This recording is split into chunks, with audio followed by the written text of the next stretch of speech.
Welcome to the Slop Farm. Enjoy the video. You start by making the network and software match. That avoids connection drops. On the Apple TV, sign into the same Apple ID you use on your Macbook and confirm both devices share the same Wi-Fi. Once done, check system settings on your Mac for AirPlay and enable it if necessary. Next, open Control Center on Mac OS and locate screen mirroring. This is your gateway to the Apple TV 4K. Start now so the next steps connect instantly. You now choose how the Mac displays on the TV.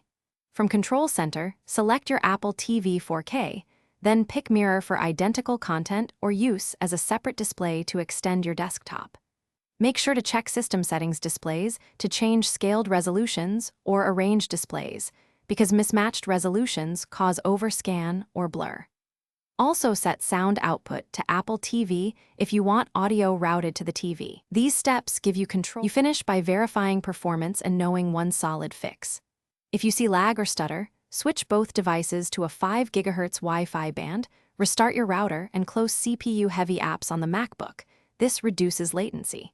If the Apple TV doesn't appear in screen mirroring, restart the Apple TV and Mac, check that Mac OS Firewall allows incoming AirPlay, and ensure both use the same Apple ID.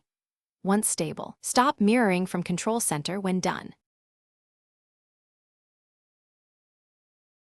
Thanks for watching. Consider subscribing if we helped you today.